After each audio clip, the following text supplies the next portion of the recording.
Hello, so here we are. We're in Insomnia. Devon's favourite, I think. I think it's his favourite. Yeah, pretty much. Yeah. Because I remember when we first met, actually, it was on the set of Wretched Things, which was a short film, a series of 3 short films for Oxygen Films. I met Eleanor there and I met Devon together. And I remember him talking about coffee and saying that, you know, you can't go to, what's it, Starbucks. Starbucks coffee, they burn it, it's shit. It's like, I just remember that. And like, the amount of times he's whinged at me for going to McDonald's for coffee is actually quite embarrassing. So yeah, I wanted to interview these guys because Eleanor actually as well took my 5-day video challenge that I did called the Greatest Challenge. So then I met them both on the same place, but then afterwards Eleanor found out that she was interested in spirituality and meditation and stuff like that. And that's kind of what sort of how we properly connected, like reconnected, I think. Obviously we were friends on set, but then afterwards we were like, on Facebook you were writing a lot of stuff about your spirituality and meditation and stuff, and that was when I was like, you realised that I was liking everything that you were posting. Yeah, you messaged me and you were like, I've noticed that you're liking every single one of my posts.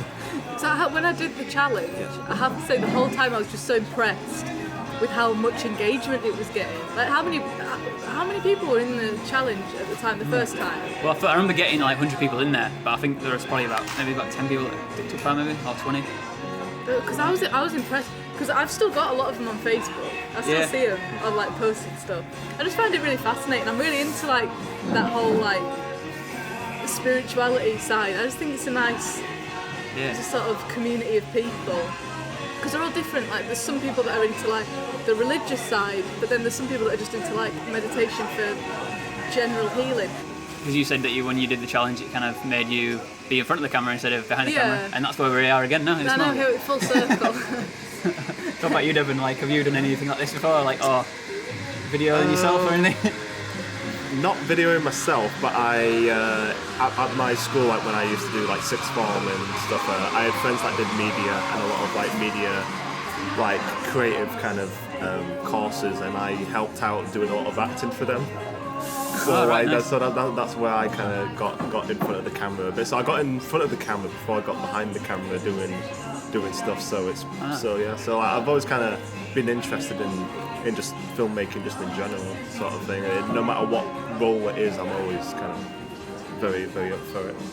What was like the first thing that you did that was like, would you class as creative, or what was the thing that kind of got you into those creative kind of things? I'd say music, to be honest. Like like that was kind of like the first sort of thing, like playing guitar from like 8-9 years old, kind of thing. Like getting into that and then performing in front of people, and then from performing in front of people to then like more like acting and things like that. And also like the school that I went to, it was very heavy on like performing arts and musical theatre. So I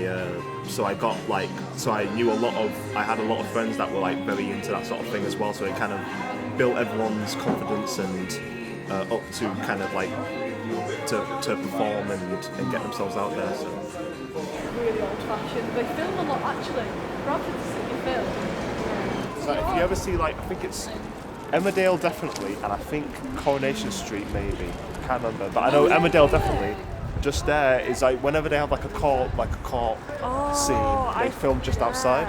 Oh, nice. So like that's usually where the courts where they film for like. What have you got cars in Hey. Good luck. Welcome to Bradford. Oh, nice welcome that was. That's when it gets a lot darker. It's like you get like they shine like lights on it and everything. Oh yeah. It's a very. That's cool. It reminds me of when we went to Bruges, Andy.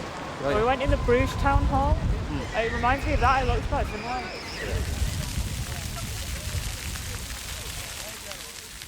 We both met at the same time, and you both met at the same time when it was in a creative environment. So I guess that might have affected your relationship as well. Yeah. Initially we were friends and we clicked immediately. We were always really good friends and we always liked hanging out and we got on very well. And we were friends for like, how long were we friends for before we got about a year, just under a year? Just under a year. It was about eight months. Like we were just really good friends. And So there was no, when we did, he slid into the DMs on Instagram and asked me to go out on a date, and I was excited. We'd skipped the awkward getting to know each other stage because we'd done all that. We'd been friends for 8 months. But then it was just a case of getting used to each other in a different context. But it was not hard, or it just felt like what was supposed to happen. Do you know what I mean? Yeah. So yeah, I saw Eleanor and Devon when I was in Bradford the other day. So I was also talking about their relationship as well a bit on the documentary. So that was another thing. Oh, you want me to ask about their relationship? No.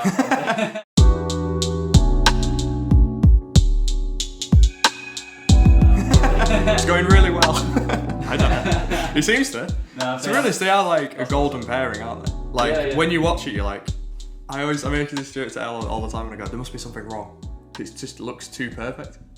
Like it's like, there has to be something, but there doesn't seem to be, and it sort of like gives me a bit of hope for myself in a way. But so I met Elle 2 years ago on Pulse, which is one of the films. We talked a little bit, but we didn't really like talk that much. So just because we were busy, different roles. I think was she doing lighting then? I forgot. But I was just a runner. Pulse is an LGBTQ film. So basically met Eleanor on a film set. Did you meet Devon there at the same one? No, so like I said, we didn't really talk that much. And then we re-met on one of someone else's shoot we were doing. And I was lighting assistant, so I was actually her assistant on it. Oh, yeah. So that's when we got talking more, and then we hit it off. And Devon was also on it, he was sound. And I'm quite a sound buff.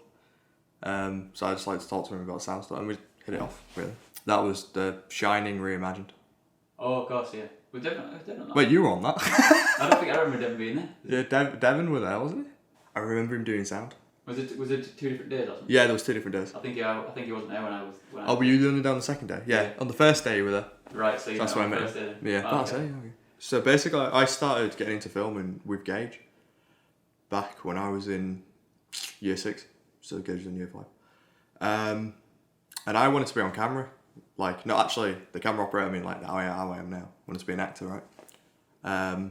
So we first got this, was it The Journey to Treasure Island, whatever it's called?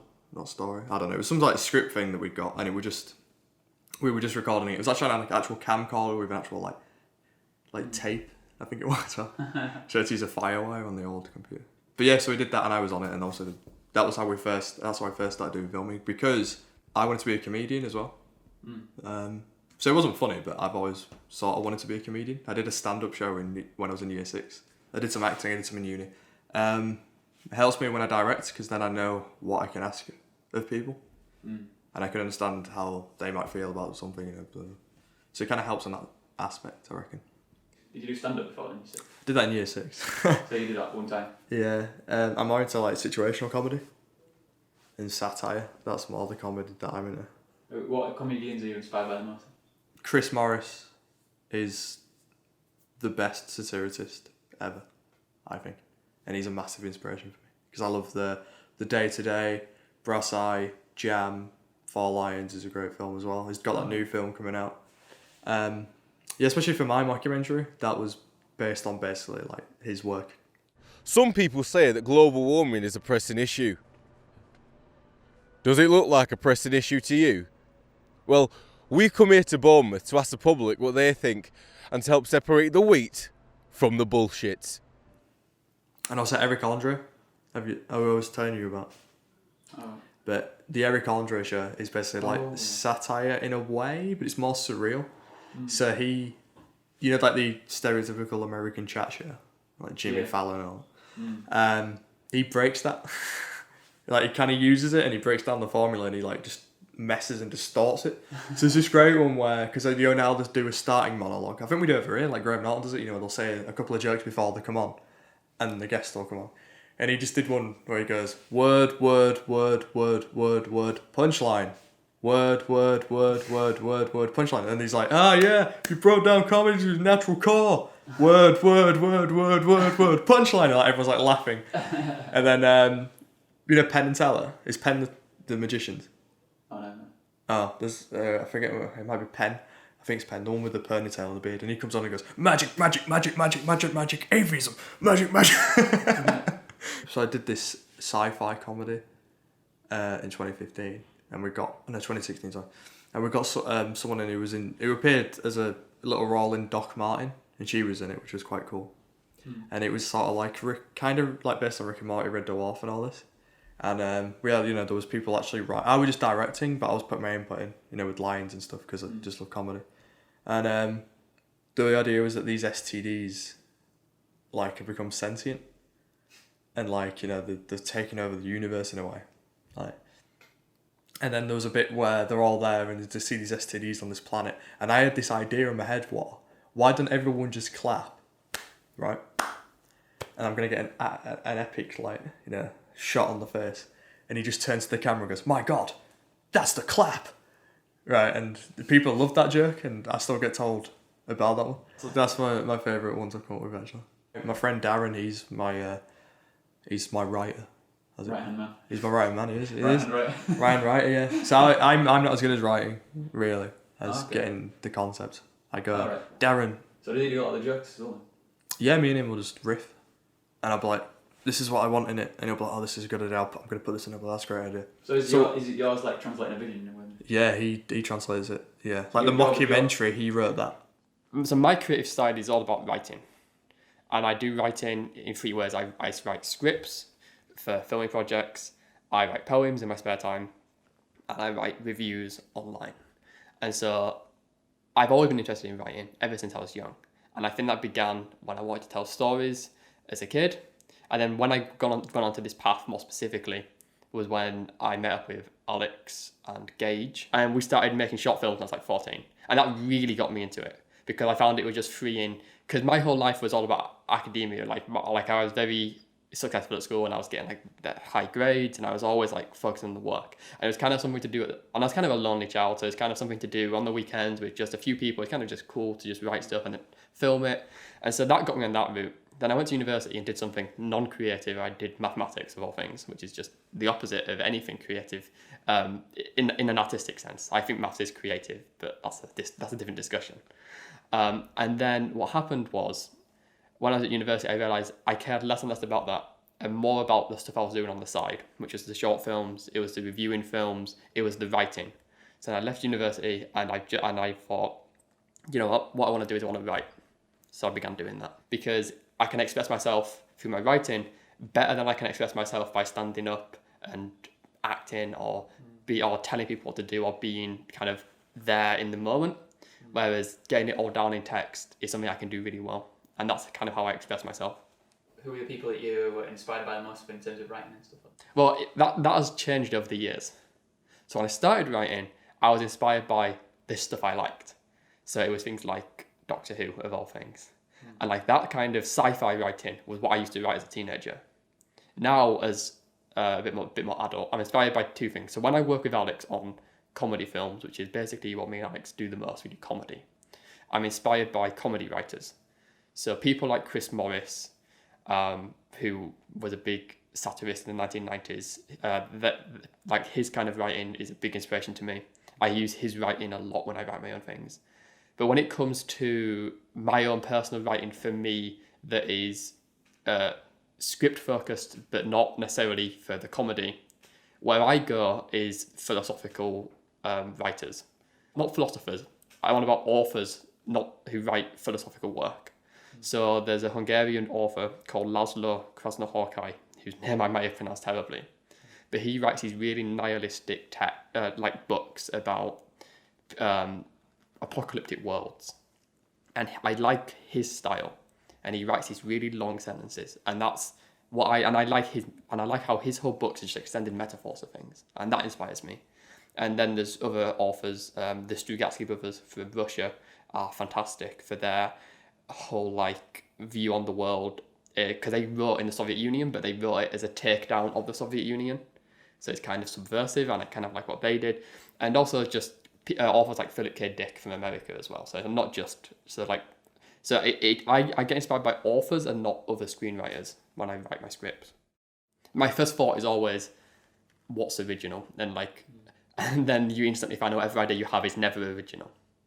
So then what you have to then think of, well, how can I write it from my perspective? Because no one else on the planet has my perspective. Because everyone's perspective is different. Yeah, so the way you should look at all that, really. Absolutely. It's pure subjectivity. I actually, so on my film reviews, on the front page of where my film reviews started, it says, reviews are subjective, never objective. Because I just flat out, I'm not going to tell people what I say is objective, and nor should anyone think it is. And you know, people sometimes do tell me, "Oh, you're wrong on that," and I go, "Yeah, but I'm not telling. But this isn't objective." And you know, and like you get that kind of comment, and it just made me think, like, people mistake art as being something that there is one thing to it, like it has to mean this, or it has to, or this aspect of art is good art, this is bad art. It doesn't work like that. What works is what you think when you experience it, what you feel when you experience the art, and that's how it should be viewed through, and that's kind of all that matters. That's very close. No, you're gonna get all my flaws, which I got none of, by the way. Especially with that camera. No cameras, please, no. We just said goodbye to Eleanor and Devon. It's been a really nice day. We got loads of footage. I had a really good interview with them and just been hanging out, taking some pictures, and now we're heading to get some food, aren't we? Yeah. So, see ya.